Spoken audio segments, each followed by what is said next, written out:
They called it the Schwalbe, the Swallow.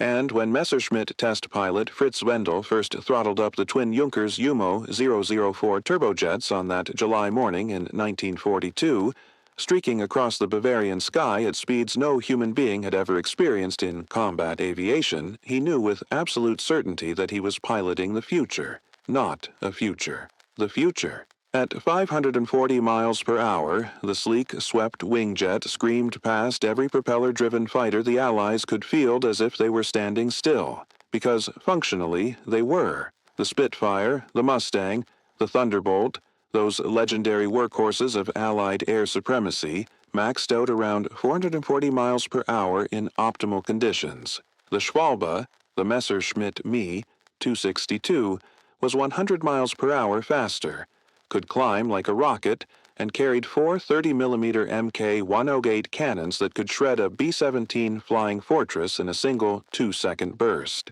When Wendell landed and pulled off his flight helmet, his hands were shaking. Not from fear, from the overwhelming realization that Germany had just invented a weapon that could single-handedly reverse the entire strategic air war, the bomber streams, the daylight raids, the 1,000 plane formations that were systematically turning German cities into rubble and German industry into smoking craters. All of it could be stopped. All of it could be shattered. One Me-262 could do the work of 5 conventional fighters. A squadron of Me-262s could massacre an entire bomber group before the lumbering B-17s even knew what hit them. The Allied escorts, those proud Mustangs and Thunderbolts, would be left chasing ghosts. Too slow to catch the jets, too outgunned to fight them, reduced to helpless spectators as the Me-262s tore through the formations like wolves through a flock of sheep. The engineers knew it. The test pilots knew it. Luftwaffe. General Adolf Galland, Germany's most decorated fighter ace, flew the prototype himself in May 1943 and landed with tears in his eyes. Not from emotion, but from fury. From the desperate, clawing realization that the Luftwaffe finally had the weapon that could turn the tide. I urge immediate mass production. Immediately. Not tomorrow, not next month, now. But there was a problem. And the problem was not technical. It was not a question of resources or manufacturing capacity or engineering challenges. The problem was simple, human, and catastrophically stupid. The problem had a mustache, a deranged vision of military tactics formed in the trenches of World War I, and an unshakable, pathological belief in his own infallibility, despite possessing not a single day of formal military education beyond the rank of corporal. The problem was Adolf Hitler, and Adolf Hitler had an idea. Let me be very clear about something before we go any further into this nightmare of totalitarian incompetence. The Me-262 was not just a good aircraft. It was not merely an incremental improvement over existing technology. It was a generational leap. It was the difference between a musket and a machine gun. The Me-262 represented a fundamental shift in the physics of aerial combat. A shift so profound that every single air force in the world would spend the next decade desperately trying to replicate what Messerschmitt had achieved in 1942. The Americans would eventually field the P-80 Shooting Star. The British would develop the Gloucester Meteor. The Soviets would rip off German designs wholesale and produce the MiG-9. But in 1943, in 1944, when it mattered, when the air war over Europe was reaching its apocalyptic crescendo, when American B-17s and B-24s were flying round-the-clock missions to obliterate German infrastructure, only Germany had an operational jet fighter. Only Germany had the weapon that could stop the bleeding. Let me give you some perspective on what the Me-262 could have accomplished if deployed correctly. In the final months of the war, when a tiny number of Me-262s were finally, belatedly, grudgingly allowed to operate as fighters, they achieved a kill ratio that made every other aircraft in the Luftwaffe look like a child's toy. Pilots flying the Me-262 in fighter configuration racked up kill rates of 20-1, sometimes higher. 20 Allied aircraft destroyed for every Me-262 lost. One pilot, Heinrich Erler, shot down 9 Allied planes in a single month flying the jet. Another, Kurt Welter, claimed 25 night kills. The Me-262 equipped Jagdwehrband 44, commanded by Galland himself after he was essentially fired for repeatedly telling Hitler he was an idiot, became the most lethal fighter unit in the Luftwaffe despite having fewer than 50 aircraft. The numbers were staggering. The potential was limitless. If Germany had fielded $500 Me-262s as pure interceptors in early 1944, the Allied bombing campaign would have ground to a halt. If they had fielded 1,000, it would have been a slaughter. The 8th Air Force would have been bled white. The strategic air offensive that crippled German oil production, destroyed German transportation networks, and paved the way for D-Day would have been stopped cold. But they did not field 500 Me-262s as interceptors in early 1944. They did not field 1,000. They barely fielded any at all, because Adolf Hitler, the man who thought he understood military tactics better than his generals, the man who overruled his staff at every turn, the man who made strategic decisions based on intuition, ideology, and an unshakable faith in his own brilliance despite a track record of consistent, catastrophic failure, took one look at the Me-262 and decided it should be a bomber. Not a fighter, a bomber. A fast bomber. A blitz bomber. Because in Hitler's mind, in that fevered, deteriorating brain that was slowly succumbing to Parkinson's disease, amphetamine addiction, and the psychological weight of watching his thousand-year Reich collapse in real time, the only thing that mattered was attack, offense, aggression, striking back, revenge. He had watched the Allies land at Normandy. He had watched German cities burn under British night raids and American daylight raids. He had watched the Eastern Front collapse as Soviet armies steamrolled through Poland. And his response, his solution, his grand strategic vision, was that Germany needed to hit back. Germany needed to bomb the Allied invasion beaches. Germany needed to strike terror into the hearts of the enemy with fast, unstoppable bombers that could scream over the English Channel, drop their payloads, and vanish before the defenders could react.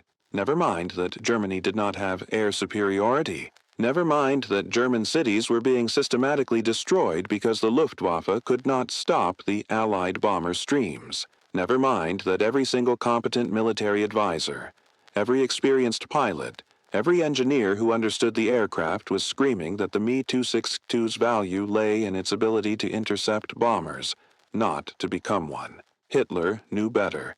Hitler always knew better. And so, in May of 1943, when Hitler first saw the Me-262 at a demonstration at Insterburg, he asked one question. Just one.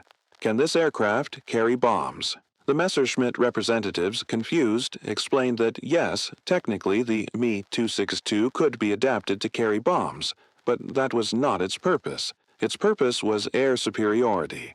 Its purpose was to kill Allied bombers. Its purpose was to defend the Reich. Hitler stared at them with those cold, dead eyes and repeated the question, "Can this aircraft carry bombs?" And when they said yes, he smiled. And that smile doomed Germany. Here is where the story transitions from mere strategic incompetence to genuine, surreal, almost comedic tragedy. Except nothing about it is funny because thousands of people died as a result. Hitler became obsessed, completely, pathologically obsessed with the idea of the Me-262 as a bomber. He started calling it the Blitz bomber in every meeting, every conference, every planning session. He issued direct orders that the Me-262 was to be developed exclusively as a fast bomber. He demanded that bomb racks be fitted to the aircraft immediately. He wanted 1,000-kilogram bomb loads. He wanted dive bombing capabilities. He wanted terror weapons. He wanted vengeance. And when his generals, his staff, his advisors, when Galland and Göring and every competent person in the Luftwaffe chain of command tried to explain, patiently, desperately, that this was insane, that the Me-262 was needed as a fighter, that German cities were burning, that the bomber streams were the existential threat, that converting a revolutionary interceptor into a mediocre light bomber was tantamount to melting down a sword to make a butter knife, Hitler exploded. He screamed at them. He accused them of defeatism. He threatened them with courts martial. He invoked his authority as Führer, as Supreme Commander. as the visionary leader who had led Germany from the ashes of Weimar to the heights of European dominance. How dare they question him?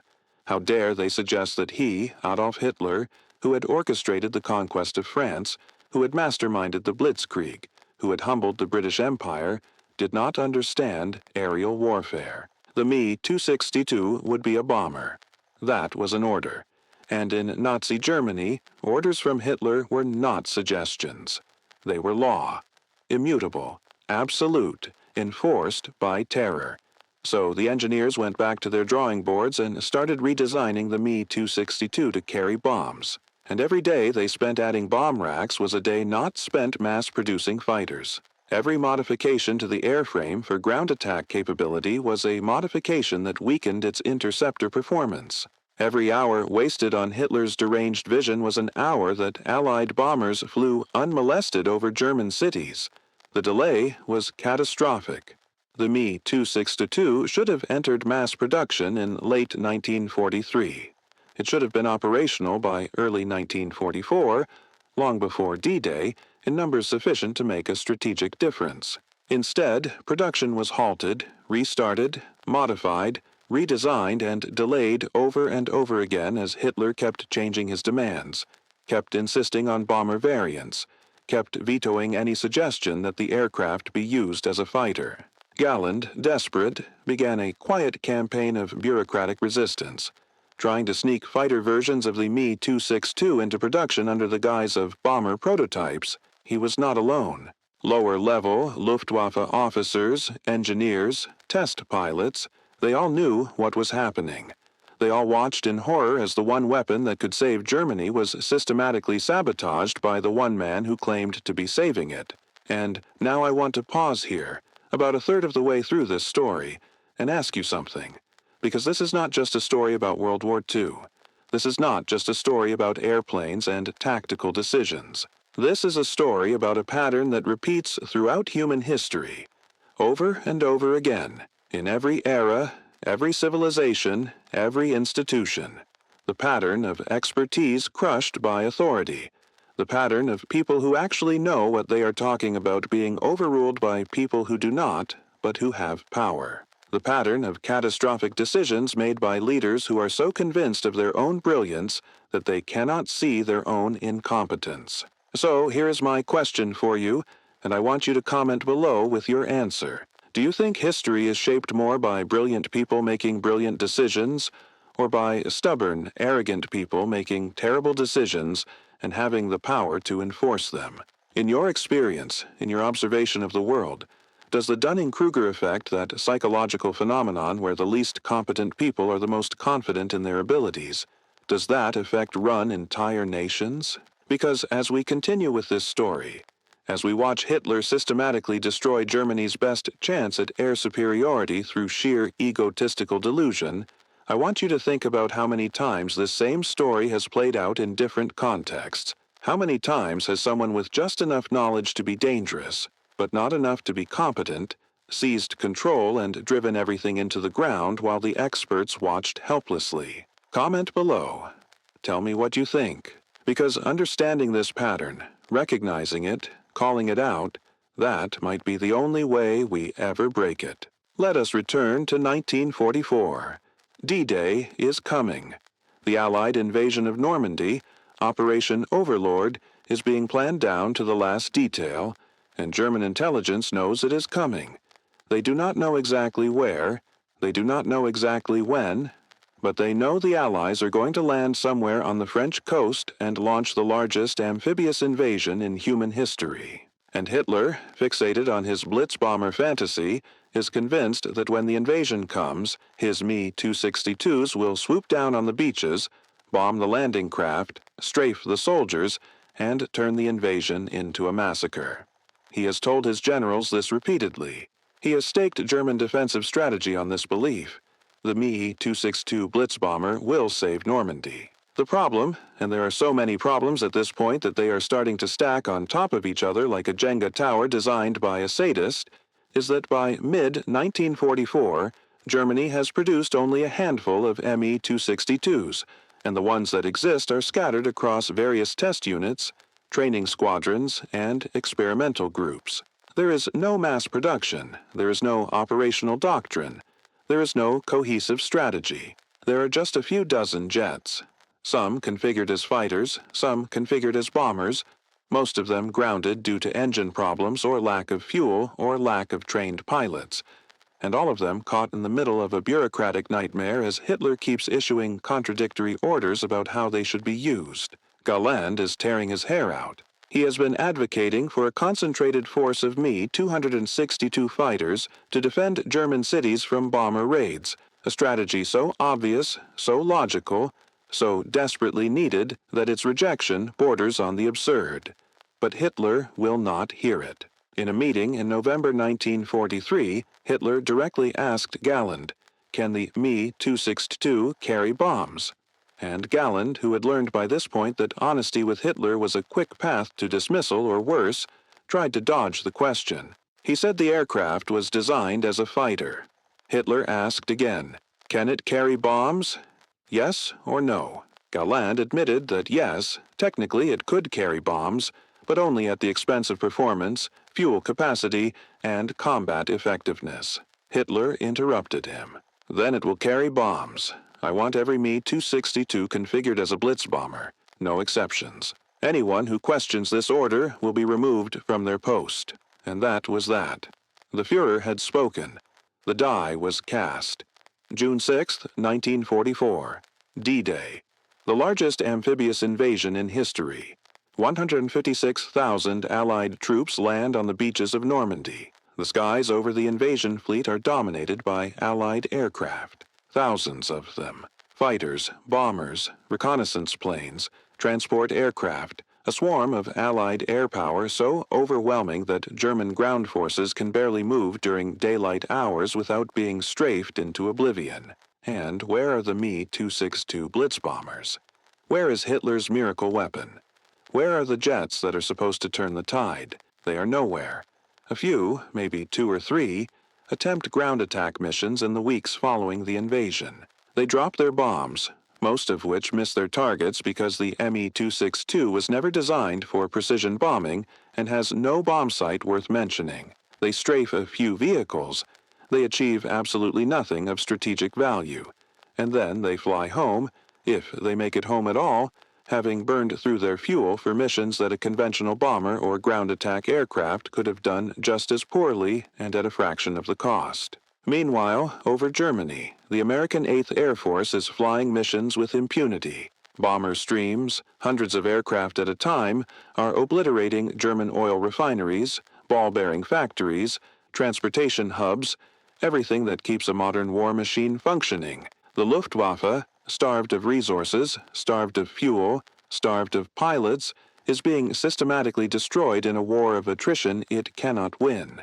And the one weapon that could have changed the calculus, the one weapon that could have made the Allies pay an unacceptable price for their bombing campaign, is being wasted on pointless ground attack missions that accomplish nothing.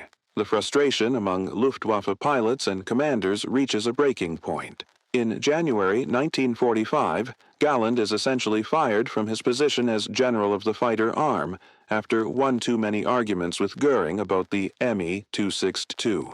But Galland, stubborn and brilliant, refuses to fade away quietly. He convinces the High Command to let him form an elite Me-262 fighter unit, Jagdwehrband 44, staffed entirely by veteran aces, to demonstrate once and for all what the jet can do in the hands of skilled pilots operating in its intended role. JV-44 becomes operational in March 1945. It is too late. The war is already lost. Berlin is about to fall. The Red Army is closing in from the east. The Western Allies are driving into Germany from the west. But for a few brief, glorious, tragic weeks, JV-44 shows the world what could have been. Flying from improvised airstrips, scrounging fuel from abandoned depots, operating with minimal support, Galland's pilots tear into Allied bomber formations with ruthless efficiency. They shoot down dozens of bombers. They lose almost no aircraft in air-to-air combat. Most of their losses come from Allied fighters catching them during takeoff or landing, or from mechanical failures, or from running out of fuel. The kill ratios are incredible. The tactical effectiveness is undeniable. And it means nothing, because by March 1945, Germany is finished. There is no oil, there is no infrastructure, there is no coherent defense. A few dozen Me-262s, no matter how effective, cannot stop the collapse of an entire nation. Let us talk about the technical brilliance that was wasted, because it is important to understand just how revolutionary the Me-262 actually was. The aircraft was not just fast, it was a complete rethinking of fighter design. The engines, the Junkers Jumo 04 turbojets, were the first mass-produced jet engines in history. They were crude by modern standards, with a service life of only about 25 hours before they needed to be replaced, but they worked. They produced 1,980 pounds of thrust each, enough to push the Me-262 to speeds that made it functionally untouchable by propeller-driven aircraft.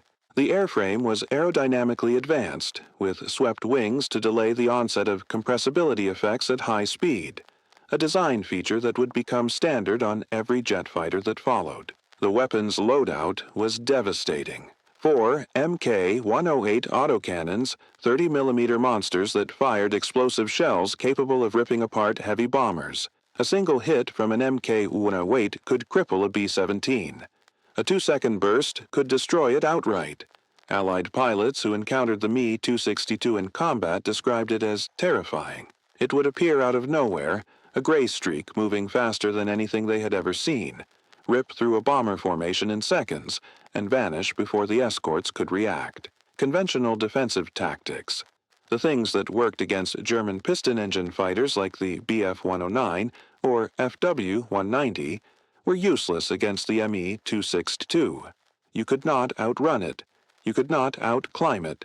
You could not outturn it in the vertical. The only way to kill an Me-262 was to catch it when it was vulnerable, during takeoff or landing, when it was slow and low and committed to a predictable flight path. Allied commanders quickly realized this and started assigning entire fighter squadrons to patrol known Me-262 airfields, waiting for the jets to appear. It worked, but it was a resource-intensive tactic, and it highlighted just how dangerous the Me-262 was. The Allies had to dedicate significant assets just to counter a weapon that Germany fielded in pathetically small numbers. Imagine if Germany had 500 262s operating as pure fighters in 1944. And imagine if they had 1,000. The Allies would have been forced to completely rethink their strategic bombing campaign. They might have been forced to abandon daylight raids altogether. They might have been forced to accept attrition rates so high that the political cost became unbearable. The war would not have been won by Germany. The material and manpower advantage of the Allies was too overwhelming, but it could have been prolonged by years. The cost in lives, both military and civilian, would have been staggering.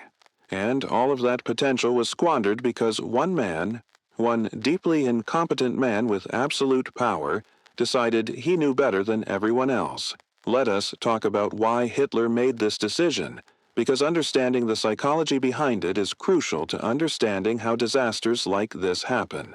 Hitler was not stupid. Let me be very clear about that. He was evil. He was delusional. He was increasingly mentally unstable due to a combination of stress, illness, and drug abuse, but he was not unintelligent.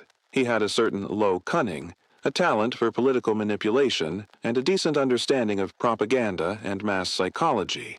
But he was also a classic example of someone who knew just enough to be dangerous. He had served in World War I as an infantryman, a corporal, a messenger. He had experienced trench warfare. He had seen the horrors of the Western Front. And from that limited experience, he had extrapolated an entire philosophy of warfare that was fundamentally rooted in offense, aggression, willpower, and morale. In Hitler's worldview, wars were won by attacking, by seizing the initiative, by striking fear into the enemy. Defense was weakness. Defense was defeatism. Defense was giving up. And this philosophy, this deeply flawed, outdated, tactically illiterate philosophy, infected every military decision he made. When his generals told him that the Me-262 should be used as a defensive interceptor, what Hitler heard was surrender. He heard defeatism. He heard weakness. Because interceptors are defensive weapons. Interceptors react. Interceptors wait for the enemy to come to you. And Hitler's entire psychological framework could not tolerate that. He needed to attack. He needed to strike back. He needed to show the German people and himself that Germany was still on the offensive, still strong, still capable of hitting the enemy. The Blitz bomber was not a tactical decision. It was a psychological compulsion. It was Hitler's attempt to impose his will on reality, to force the war to conform to his ideology rather than adapting his strategy to the actual situation. And this is the core of the Dunning-Kruger effect in action. Hitler genuinely believed he understood aerial warfare better than his generals, because he had commanded armies at a strategic level. He believed his intuition, his instincts, his ideological purity made him a better judge of military tactics than professionals who had spent their entire careers studying the subject. He could not see his own incompetence because his ego, his narcissism, his totalitarian power insulated him from feedback. No one could tell him he was wrong. No one could force him to confront his failures, and so he kept making the same mistakes over and over again, escalating his commitment to failed strategies, doubling down on bad decisions, driving Germany deeper into catastrophe while blaming everyone else for the results. There is a specific meeting that encapsulates the entire tragedy of the Me-262 saga, and it happened in May 1944, just weeks before D-Day. Erhard Milch, one of the Luftwaffe's most competent logistical officers, was giving a presentation on jet fighter production. He explained to Hitler that the Me-262 was ready for mass production, that factories were prepared, that pilot training was underway, and that the aircraft could be operational as a fighter interceptor within months. Milch presented data, production schedules, projected deployment numbers. He made the case, clearly and logically, that the Me-262 could turn the air war around if deployed correctly. Hitler listened in silence. When Milch finished, Hitler asked one question: "How many bombs can it carry?"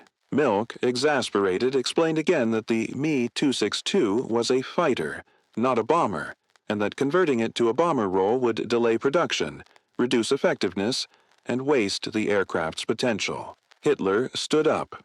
He pointed at Milch. He said, "I did not ask for your opinion. I asked how many bombs it can carry." Milch said 2 500-kilogram bombs, maybe. Hitler smiled. "Then it is a Blitz bomber. Proceed with production as a Blitz bomber." Meeting adjourned. That was it. That was the decision-making process. No debate. No consideration of alternatives. No analysis of costs and benefits. Just ego, ideology, and authoritarianism. And the horrifying thing, the truly nightmarish thing, is that this was not unique to Hitler or Nazi Germany. This pattern, this dynamic of incompetent leadership overruling competent expertise, plays out constantly throughout history. It is playing out right now, today, in governments, corporations, institutions all over the world. People with power but without knowledge making decisions that people with knowledge but without power have to implement, and then watching in horror as everything falls apart. The Me-262 is not just a story about World War II.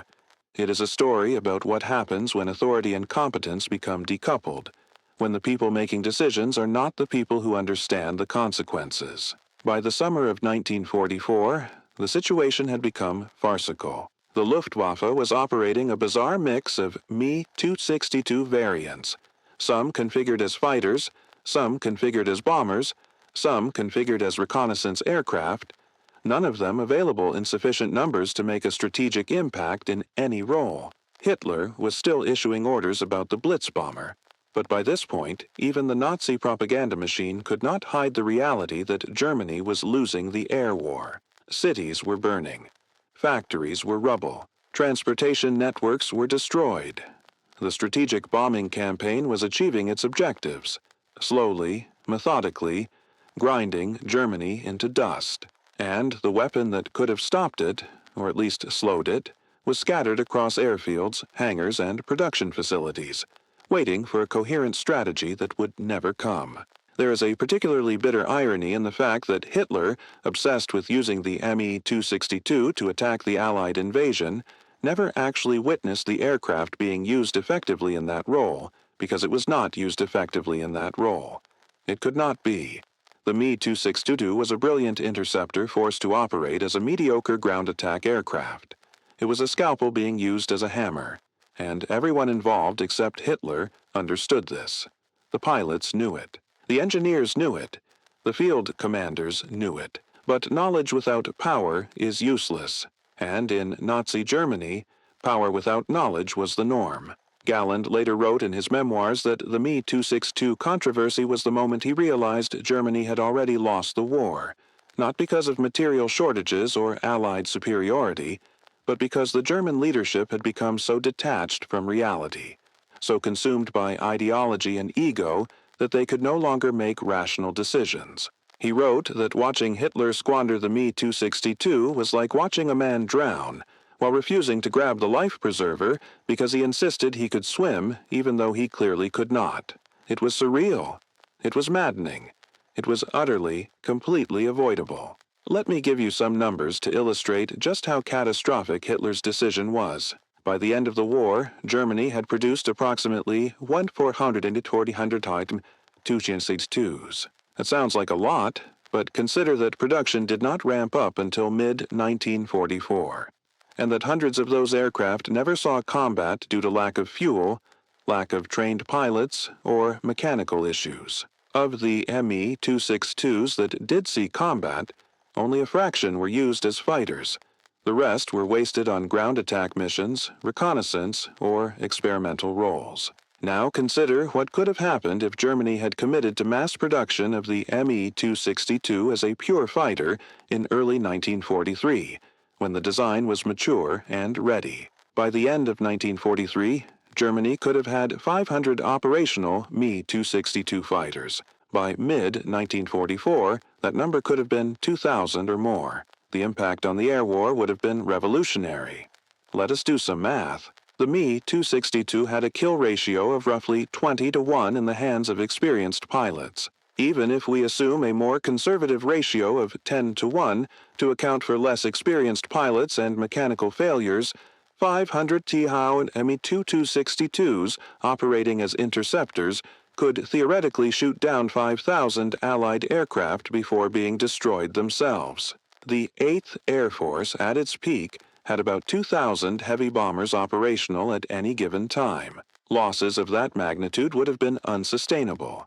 The bombing campaign would have been suspended, reorganized, or scaled back dramatically. Allied air superiority, the foundation of every Allied offensive from D-Day onward, would have been contested. The war would not have been won by Germany, but it would have been prolonged, and the cost in lives would have been immense, and all of that hinged on one decision, made by one man, who refused to listen to anyone who disagreed with him. That is the scale of the disaster we are talking about. That is how much damage one incompetent leader can do when surrounded by yes men and armed with absolute authority. There is a postscript to this story that is worth mentioning because it highlights how thoroughly Hitler's obsession with the Blitz bomber poisoned German strategic thinking. In late 1944, as the war situation deteriorated further, Hitler became briefly enthusiastic about using the Me-262 as a night fighter to counter British bombing raids. This was, ironically, a reasonable idea. The Me-262 had the speed and firepower to be effective in that role. But by this point, resources were so scarce, training was so limited, and the Luftwaffe was so disorganized that almost nothing came of it. A few Me-262s were equipped with radar and used for night interception, and they were reasonably effective, but there were too few of them, too late to make any difference. The war ended in May 1945. Germany surrendered unconditionally. The Me-262 program, which could have been a war-winning weapon if deployed correctly, ended as a footnote, a historical curiosity, a symbol of wasted potential. After the war, the Allies captured hundreds of Me-262s and extensively studied them. American engineers were stunned by the sophistication of the design. The Me-262 directly influenced the development of American jet fighters like the F-86 Sabre, which would go on to dominate the skies over Korea. The Soviets reverse-engineered captured Me-262s and used the technology to jumpstart their own jet programs. The British incorporated lessons from the Me-262 into their own designs. The entire world of post-war aviation was shaped by Messerschmitt's creation. But for Germany, in the moment when it mattered, the Me-262 was nothing more than a tragic what-if, a glimpse of a future that never arrived because one man's ego stood in the way. And this brings us to the central lesson of this story, the reason why it matters, the reason why we need to remember it and talk about it and refuse to let it fade into the background noise of history. The Me-262 disaster was not caused by lack of resources. It was not caused by technological limitations. It was not caused by Allied superiority. It was caused by one person in a position of power making a series of catastrophically bad decisions and having the authority to enforce those decisions despite unanimous opposition from people who actually understood the subject. That is the lesson. That is the pattern. And that pattern repeats. It repeats in governments, where politicians with no understanding of science make policy about climate change or public health. It repeats in corporations, where executives with no technical knowledge make decisions about product development or engineering priorities. It repeats in institutions, where administrators with no field experience override the judgment of practitioners. The Me-262 story is not unique, it is universal. It is the story of expertise ignored, authority unquestioned, and disaster inevitable. And until we, as a society, as a civilization, figure out how to build systems where competence is valued over confidence, where knowledge is prioritized over power, where leaders are chosen based on their ability to listen and learn rather than their ability to command and control, we are going to keep repeating this mistake over and over and over again. The names will change. The technology will change. The specifics will change. But the fundamental dynamic, the dance of incompetence and authority, will remain the same. So here is what I want you to do. If you found this story valuable, if it made you think, if it helped you understand something about how power and knowledge interact and why that matters, I want you to subscribe to this channel, because this is what we do here. We dig into the human folly behind historical disasters. We expose the recurring patterns of ego, ideology, and incompetence that drive nations, institutions, and individuals into catastrophe. We tell the stories that need to be told, the stories that reveal uncomfortable truths about leadership and decision-making, and the consequences of unchecked authority. This is not just history for history's sake. This is history as a warning. This is history as a mirror. This is history as a guide to recognizing the same mistakes when they happen again, because they will happen again. They are happening right now, and the only way to stop them is to see them clearly, call them out loudly, and refuse to let them be normalized. So subscribe, share this video, leave a comment, engage with this content. Because if we forget the lessons of the Me-262, if we forget what happens when expertise is silenced and authority is absolute, we will be condemned to watch the same tragedy play out again and again, in different forms, with different names, but with the same preventable, infuriating, heartbreaking results. Now let us return one final time to the engineers and pilots who watched this disaster unfold in real time, because their perspective is crucial. These were not stupid people. These were not cowards. These were skilled professionals, many of them brilliant, who dedicated their lives to their craft and found themselves trapped in a system where excellence was punished and obedience was rewarded. Messerschmitt's design team had created something extraordinary, a genuine leap forward in aviation technology, and they were forced to watch it be misused, wasted, and ultimately squandered. The test pilots, men like Fritz Wendel and Gerd Lindner, flew the Me-262 and understood its potential better than anyone, and they were powerless to stop the bureaucratic insanity that surrounded the program. The Luftwaffe aces, pilots like Galland and Steinhoff and Barkhorn, Men who had risked their lives daily in aerial combat and knew exactly what was needed to defend Germany from the bomber streams, were ignored, dismissed, and in some cases threatened with courts-martial for speaking the truth. They were all hostages to one man's delusion, and the tragedy is that they knew it. They saw it happening. They tried to stop it, and they failed. Not because they were wrong, but because they lacked the power to enforce their correctness. In a totalitarian system, truth is not enough. Knowledge is not enough. Expertise is not enough. The only thing that matters is power, and in Nazi Germany, all power flowed from Hitler. His word was law. His decisions were final, and his competence, or lack thereof, was irrelevant to his authority. This is the ultimate lesson of the Me 262. Competence without authority is impotent. Authority without competence is catastrophic. And when you build a system where authority is absolute and competence is optional, you are building a system designed to fail in the most spectacular and destructive way possible. Let us imagine, for a moment, a counterfactual. Imagine that in early 1943, when the Me 262 was first demonstrated to the High Command, Hitler had listened to his advisors. Imagine that he had taken Gallen's advice, recognized the strategic value of the jet as a fighter, and ordered immediate mass production for air defense. Imagine that by the summer of 1943, the Luftwaffe had 200 operational Me 262s defending German cities. By the end of 1943, 500. By D-Day, 1,000. The Allied bombing campaign would have become untenable. The loss rates would have been catastrophic. American and British planners would have been forced to reconsider their entire strategic approach. Daylight bombing raids, the backbone of the combined bomber offensive, might have been abandoned altogether. The timetable for D-Day might have been delayed.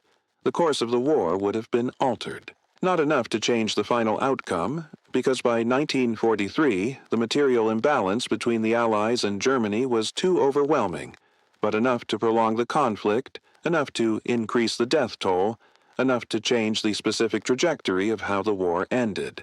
And all of that hinged on one decision, one moment, one man choosing to listen instead of dictate. But he did not, and so history unfolded the way it did. The Me 262 was squandered. Germany lost the air war. The cities burned. The factories were destroyed. The strategic bombing campaign succeeded. D-Day succeeded. The war ended in May 1945 with Germany utterly defeated. And the Me 262, the weapon that could have changed everything, became a symbol not of German technological prowess, but of German leadership incompetence. It became a testament to the fact that in war, in politics, in any human endeavor, it does not matter how good your tools are if the people using them are incompetent. It does not matter how brilliant your engineers are if your leadership is delusional. It does not matter how much potential you have if the person in charge refuses to let you use it. The post-war analysis of the Me 262 program is almost painful to read because everyone, from American intelligence officers to British historians to German veterans, agrees on what went wrong.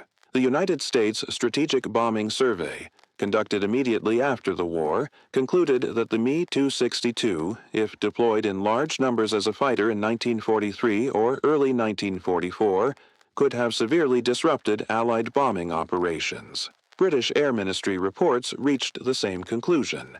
German veterans, interviewed decades later, were unanimous in their assessment that Hitler's interference with the Me 262 program was one of the most consequential strategic blunders of the entire war. Galland, in his post-war writings, was blunt to the point of bitterness. He wrote that the Me 262 fiasco was proof that Nazi Germany had become a fundamentally irrational state, where ideology trumped reality, where loyalty mattered more than competence, and where the dictator's whims carried more weight than objective analysis. He described the experience of trying to advocate for rational deployment of the Me 262 as surreal, like living in an alternate reality where facts did not matter and arguments were decided by who had more political power rather than who was actually correct. Other Luftwaffe officers echoed his sentiments. Johannes Steinhoff, Another ace who flew the Me-262 near the end of the war wrote that the entire experience was a microcosm of why Germany lost. It was not about resources or manpower or technology. It was about leadership.